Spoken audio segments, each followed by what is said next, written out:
서울 근교에서 조용히 혼자 지내시던 78세의 김학수 어르신은 평소에도 사람 만나는 걸 좋아하지 않으셨습니다.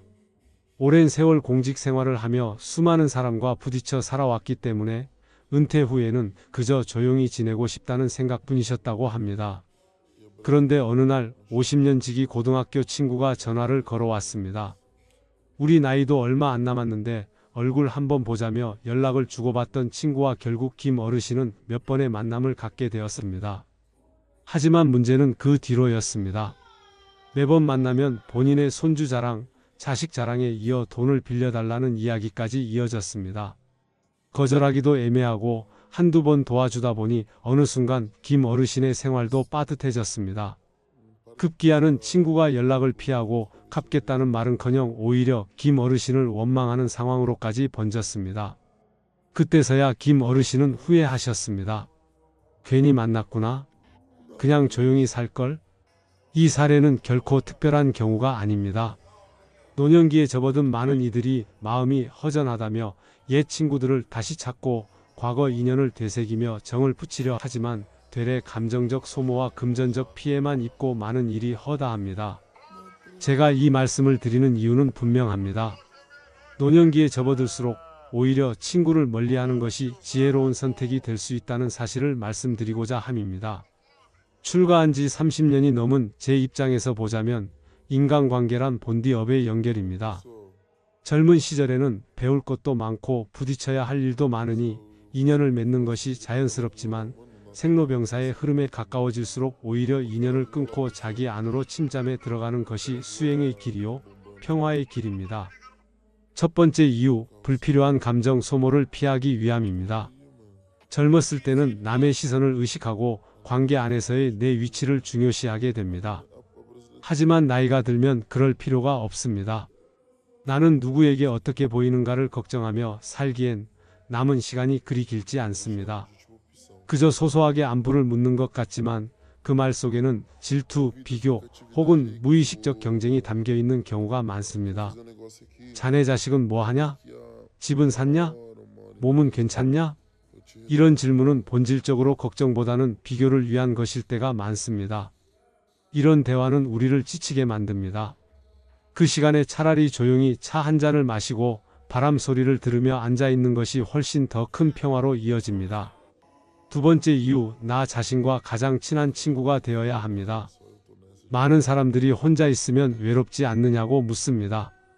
하지만 수행자는 말합니다. 외로움은 외부에서 오는 것이 아니라 자기 안에서 오는 것입니다. 자기와 함께 있는 시간이 어색하고 불편하기 때문에 외로움을 느끼는 것입니다.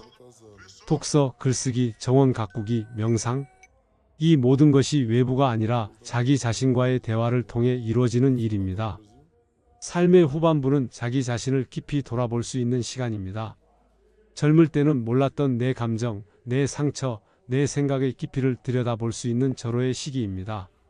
그 시간을 누군가와의 대화 속에서 흘려보내는 것은 아깝습니다. 세 번째 이유, 가족에게 집중하기 위함입니다. 수십 년을 함께 산 배우자, 힘겹게 길러낸 자녀, 애틋한 손주들, 이들보다 더 소중한 인연이 어디 있겠습니까? 그런데 우리는 정작 가까운 가족에게는 소홀하면서 바깥 사람에게는 정성을 다하는 경향이 있습니다. 가족은 어차피 늘 함께 있으니 당연하게 여기고 친구나 지인에게는 괜히 잘 보이려 애를 씁니다. 그러나 노년기에 가장 든든한 울타리는 친구가 아니라 가족입니다. 병이 났을 때 진심으로 걱정해 주는 사람, 삶이 무너질 때 끝까지 내 곁을 지켜주는 사람, 그런 사람은 결국 피부치뿐입니다. 가족과의 관계에 더 깊이 있는 사랑과 시간을 드리는 것이 삶의 마지막을 준비하는 데 훨씬 현명한 태도입니다. 네 번째 이유, 불필요한 관계의 의무와 스트레스로부터 자유로워지기 위함입니다. 사람을 만난다는 것은 단순한 일이 아닙니다. 정해진 시간에 약속을 잡고 선물이며 밥값이며 고민하며 이야기를 맞춰야 하고 심지어는 상대방의 하소연을 들어주는 감정 쓰레기통이 되기도 합니다.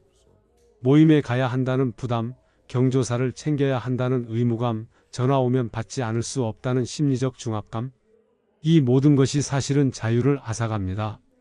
이제는 그러한 의무에서 벗어나야 할 때입니다. 죄송합니다. 저는 조용히 지내고 싶습니다. 한마디면 족합니다. 그 말을 한순간부터 마음이 편해집니다. 자유란 바로 그렇게 오는 것입니다. 다섯 번째 이유, 건강과 한정된 에너지를 아끼기 위함입니다. 나이가 들수록 몸이 예전 같지 않습니다. 조금만 움직여도 피곤하고 감정의 동요에도 쉽게 지칩니다. 그런 상태에서 감정적으로 맞지 않는 사람을 만나면 신체에 직접적인 영향을 줍니다. 속이 더부룩해지고 잠이 오지 않고 얼굴빛이 어두워집니다. 친구를 만나 웃고 떠들며 건강해질 거라는 건 환상일 뿐입니다.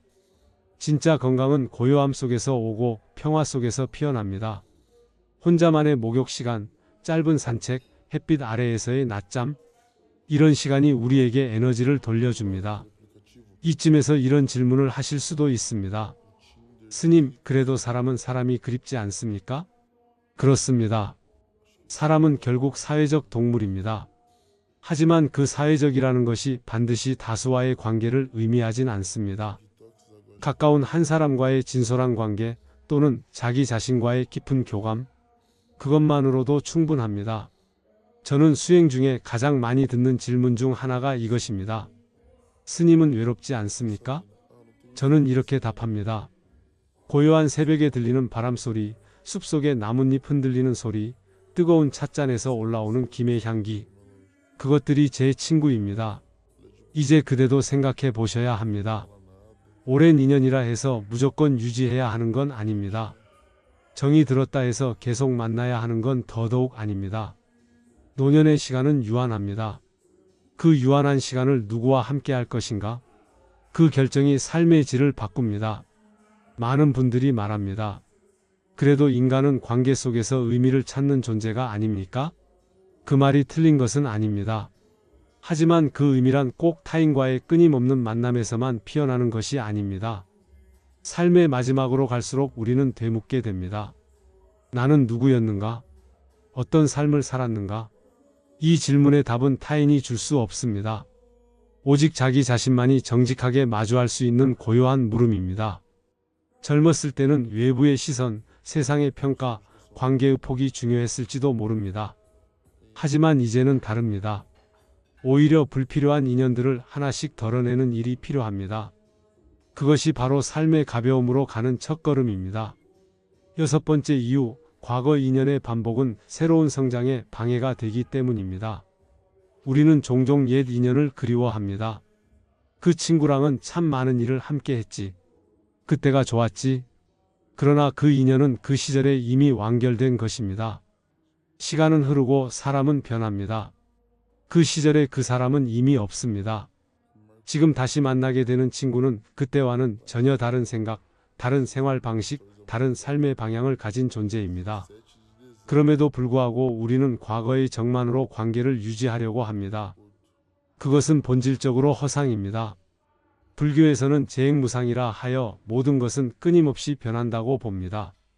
관계 또한 그렇습니다. 억지로 과거를 붙잡는 것은 변화의 흐름을 거스르는 일입니다. 과거의 인연이 나를 가두고 새로운 깨달음을 가로막는 족쇄가 되어선 안 됩니다. 노년은 새로운 탐색의 시기이기도 합니다. 혼자만의 사유, 깊이 있는 독서, 작은 일상의 발견, 이 모든 것이 내면의 성장으로 이어지는 시기입니다. 그런데 과거의 인연에 끌려다니며 매번 안부를 묻고 연락을 받고 감정을 나누느라 하루가 다 가버린다면 언제 그 사유의 시간을 확보할 수 있겠습니까? 진정한 자유는 관계를 끊는 데서 오는 것이 아니라 집착을 내려놓는 데서 옵니다. 일곱 번째 이유, 죽음을 준비하는 침묵의 시간이 필요하기 때문입니다. 누구나 죽음을 맞이합니다. 하지만 준비된 죽음과 준비되지 않은 죽음은 전혀 다릅니다. 준비되지 않은 죽음은 공포입니다. 하지만 준비된 죽음은 해탈입니다. 죽음을 준비한다는 것은 이 세상에 대한 미련을 하나씩 덜어내는 일입니다. 친구관계, 세상 일, 명예와 재물, 이 모든 것이 결국엔 놓고 가야 할 것들입니다. 그러니 늦기 전에 그 손을 조금씩 놓아야 합니다. 사람과의 관계도 마찬가지입니다. 좋았던 기억은 마음에 간직하되 매번 집착하지 않아야 합니다. 사람을 놓아주는 연습이야말로 죽음을 받아들일 수 있는 마음의 연습입니다. 고요한 저녁에 촛불 하나 켜두고 그 옛날 들었던 노래 한 곡을 조용히 들으며 나는 지금 이 순간 만족한가를 묻는 것.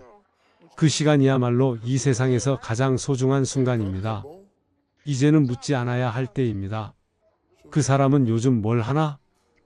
왜 연락이 없나? 내가 뭘 잘못했나? 이런 질문은 나를 또 다른 갈증으로 이끕니다. 되레 이렇게 묻는 것이 맞습니다. 나는 오늘 나 자신과 대화했는가? 나는 오늘 내 내면을 돌보았는가? 그 질문의 끝에서 비로소 평화가 찾아옵니다. 수행 중에 이런 분을 뵌 적이 있습니다. 88세의 어르신이었는데 오랜 세월 외로움과 싸우며 살아오셨다고 하셨습니다. 친구는 하나둘 세상을 떠났고 자식들은 각자 살기 바빴습니다. 그 어르신은 어느 날 문득 깨달았다고 합니다. 사람을 기다리지 말자. 나는 나에게 충실하자. 그날부터 매일 아침 30분 산책을 하시고 5줄 글쓰기를 시작하셨습니다. 처음엔 외롭고 허전하던 그 시간이 점점 평온함으로 바뀌더랍니다. 이제는 그 시간 없이는 하루가 허전하다고 하십니다. 그 어르신이 마지막으로 제게 하신 말씀이 잊히지 않습니다. 사람은 결국 자기 자신과만 끝까지 가는 존재야. 친구도 자식도 배우자도 어느 순간엔 다 떠나 남는 건 내 마음 하나더라고. 이 얼마나 깊은 깨달음입니까? 이제 남은 삶을 어떻게 써야 할지 다시 생각해 보시기 바랍니다. 연락 오지 않는 친구에게 서운한 마음을 갖기보다 그 시간에 나를 위해 따뜻한 차를 끓이고 좋아하는 음악을 들으며 하루를 마무리하는 것. 그것이야말로 진정한 지혜요, 축복입니다. 혹시 지금도 전화기를 바라보며 누가 연락 좀 해줬으면 좋겠다 생각하고 계시진 않습니까? 그 대신 나 자신에게 이렇게 말해보시기 바랍니다. 오늘 하루도 잘 살아줘서 고맙다. 그 말을 자기 귀로 듣는 순간 세상 어떤 친구보다 따뜻한 위로가 될 것입니다. 이 세상에 진정으로 나를 이해해 줄 사람은 오직 나 자신뿐입니다. 타인의 말에 마음이 흔들리고 사람들의 시선에 따라 내 감정이 출렁이는 삶은 이제 놓아야 합니다. 그저 존재하는 것만으로도 충분한 삶? 그것이 바로 노년의 미덕입니다.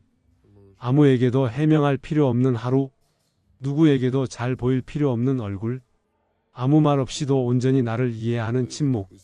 그 시간 속에서 비로소 우리는 다시 태어납니다. 자, 이제는 선택하셔야 합니다. 친구로부터 오는 감정의 소용돌이 속으로 다시 들어가실지, 아니면 조용한 고요 속에서 자신을 품을 것인지, 그 선택은 언제나 그대의 몫입니다. 많은 이들이 걱정합니다. 혼자 있는 시간이 너무 길어지면 무기력해지지 않겠습니까? 그 말은 어찌 보면 맞습니다. 하지만 그것은 외로움과 고요함을 혼동한 결과입니다. 고요함은 자기를 치유하는 시간이고 외로움은 외부에만 시선을 두었을 때 생기는 환영입니다. 내면으로 깊이 들어가는 삶은 결코 무기력하지 않습니다. 오히려 날마다 살아있음을 느끼게 해줍니다. 자, 그럼 이제 실제로 혼자 있는 시간을 어떻게 보내야 할지 구체적으로 이야기해 드리겠습니다. 첫 번째는 정해진 시간의 침묵 명상을 실천해 보시기 바랍니다. 침묵이란 단지 말을 하지 않는 것이 아닙니다. 침묵이란 생각을 붙잡지 않는 연습이며 세상으로 뻗은 주의를 안으로 끌어당기는 훈련입니다. 하루 중 가장 조용한 시간을 선택하십시오. 이른 새벽이 좋습니다. 햇빛이 아직 들지 않는 시간, 새소리만 가끔 들리는 시간에 등을 곧게 펴고 의자나 방석 위에 앉아 보십시오. 그저 들이쉬고 내쉬는 호흡만을 바라보십시오. 마음이 어디론가 달아나면 다시 호흡으로 돌아오십시오. 이 단순한 행동이 하루를 바꿉니다. 처음엔 생각이 많고 허전할 수도 있습니다. 하지만 7일, 15일, 30일이 지나면 어느 순간 아, 이것이 고요구나 하는 깨달음이 찾아옵니다. 말없이 머물 수 있는 힘이 생긴다면 그 어떤 인간관계의 결핍도 더 이상 문제되지 않습니다. 두 번째는 작은 일상에 마음을 담는 일입니다. 많은 분들이 의미 있는 일을 거창하게 생각합니다. 하지만 수행자에게 있어 의미란 내가 지금 이 순간 어디에 마음을 두고 있는가에 달려 있습니다. 아침에 일어나 이부자리를 천천히 정돈하고 따뜻한 물 한 잔을 천천히 마시고 현관 앞 화분의 잎을 가만히 닦아주는 그 손길 속에 삶의 깊은 울림이 있습니다. 식사를 준비할 때도 마찬가지입니다. 혼자 먹는 밥상일지라도 정갈하게 차려보십시오. 스님들은 혼자서도 늘 절에서처럼 식사를 준비합니다. 왜냐하면 밥 한 끼도 허투루 여기지 않기 때문입니다. 혼자 먹더라도 나를 위한 공양이라 여기면 그 자체가 수행이고 치유입니다. 세 번째는 기록의 힘을 믿는 것입니다. 노년의 가장 좋은 습관 중 하나는 하루 한 줄 일기입니다. 꼭 길게 쓰지 않으셔도 됩니다. 오늘의 기분, 들었던 소리, 떠올랐던 사람 한 명, 그 짧은 기록들이 쌓이면 그것이 곧 자기 자신과의 대화록이 됩니다. 저는 오래전부터 무문일기라는 방식을 추천해 드려왔습니다. 무문일기란 아무런 형식 없이 그저 마음에 떠오르는 생각을 가만히 적는 일기입니다. 그날따라 아픈 허리에 대한 이야기일 수도 있고 젊은 시절 사랑했던 사람에 대한 회상일 수도 있습니다. 어떤 내용이든 좋습니다. 그저 정직하게 자기 마음을 적는 것. 그것이 곧 내면과 친해지는 가장 빠른 길입니다. 네 번째는 몸을 돌보는 행위를 수행처럼 여기는 것입니다. 노년의 건강은 단지 병이 없음을 의미하지 않습니다. 몸과 마음이 조화롭게 흐르는 상태가 바로 진짜 건강입니다. 이를 위해선 억지로 운동을 하기보다는 몸이 좋아하는 활동을 찾아야 합니다. 천천히 걷기, 맨발 산책, 햇빛 아래 앉아있기, 조용히 기지개 켜기. 이런 소박한 움직임도 꾸준히 이어가면 큰 보탬이 됩니다. 또 한 가지 중요한 것이 수면의 질을 지키는 일입니다. 수행자들은 보통 해가 지고 얼마 후에는 눕습니다. 그리고 해가 뜨기 전 일어납니다. 몸과 자연의 리듬을 일치시키는 삶은 노년기 건강을 지키는 데 큰 도움이 됩니다. 이 모든 실천은 어렵지 않습니다. 다만 사람들은 늘 누군가와 함께 하기를 원하기 때문에 그 혼자 하는 실천을 쓸쓸하다고 여길 뿐입니다. 그러나 그 쓸쓸함 속에 깊은 자유가 있습니다. 한 가지 더 이야기해 드리고 싶습니다. 말을 줄이는 삶의 지혜에 대해입니다.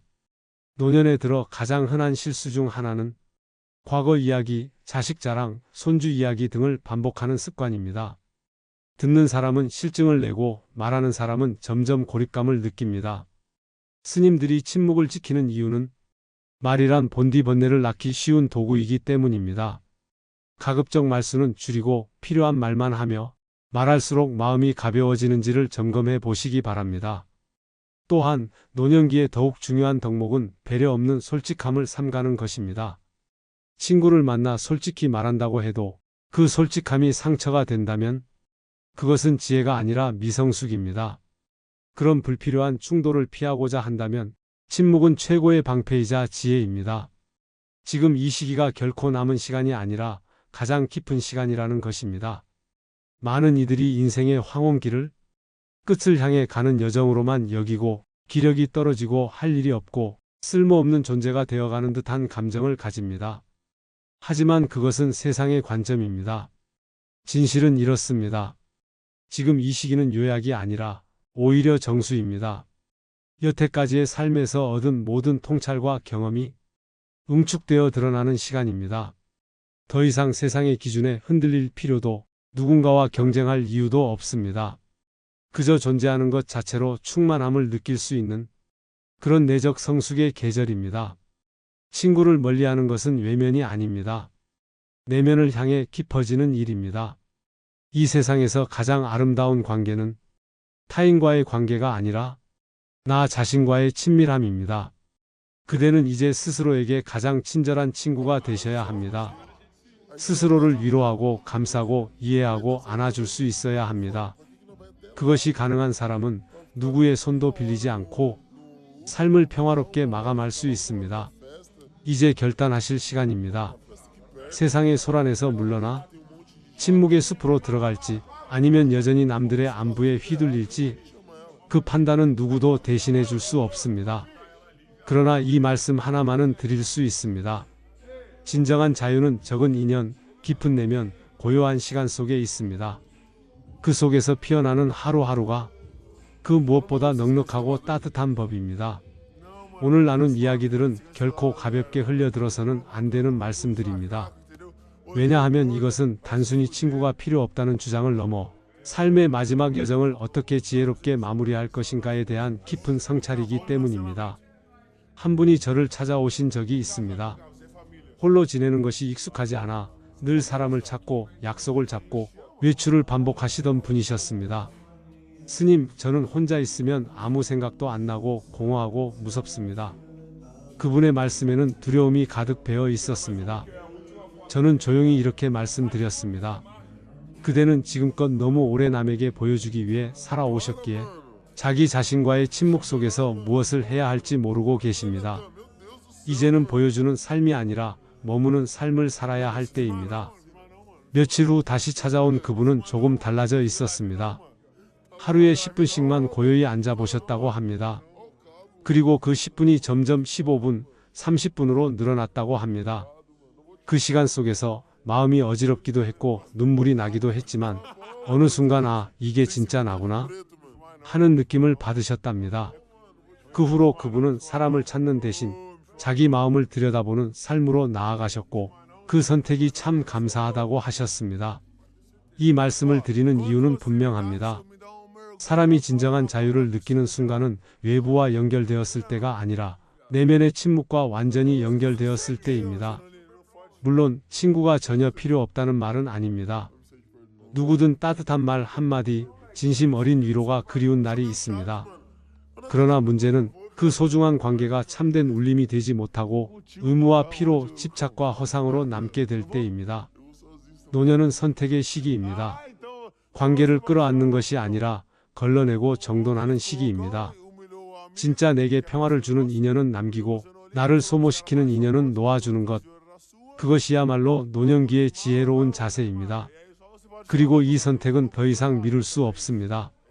하루가 다르게 몸은 약해지고 집중력은 흐려지고 감정은 예민해지기 때문입니다. 이럴 때일수록 덜어내는 삶이 필요합니다. 소유를 줄이고 말을 줄이고 인연을 줄이면 대신 내 안에 고요함과 여백이 피어납니다. 그 여백에서 우리는 비로소 삶이란 무엇이었는가를 돌아볼 수 있습니다. 어느 노스님께서 말년에 이런 말씀을 남기셨습니다. 많이 가진 자는 떠날 때 무겁고 덜 가진 자는 떠날 때 가볍다. 그러니 남길 것은 재산이 아니라 고요함이어야 한다. 우리는 어차피 이 세상을 떠날 준비를 하고 있는 존재들입니다.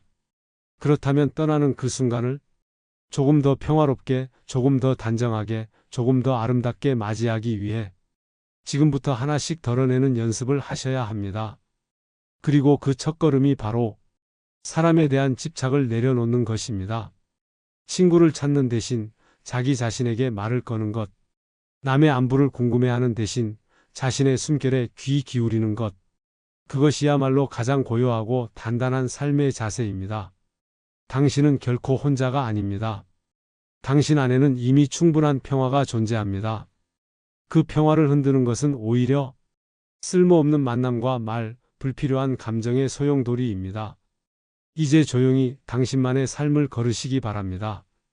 가끔은 들꽃과 이야기 나누고 햇살에 얼굴을 맡기고 찻잔 하나로 하루를 완성하는 삶? 그 누구도 부러워할 필요 없이, 그 무엇에도 비교할 필요 없이 그저 나로서 충분한 삶? 그것이야말로 노년에 누릴 수 있는 가장 큰 자유이자 복입니다. 오늘 이 말씀을 전해드릴 수 있어 참으로 감사했습니다. 당신의 남은 날들이 사람의 수고가 아니라 마음의 평화로 가득 채워지시기를 진심으로 기원드립니다. 끝으로 지혜의 땅 채널 구독과 좋아요 한 번씩 해주신다면 앞으로도 계속해서 여러분과 함께 하겠습니다. 항시 건강하셔야 합니다. 감사합니다.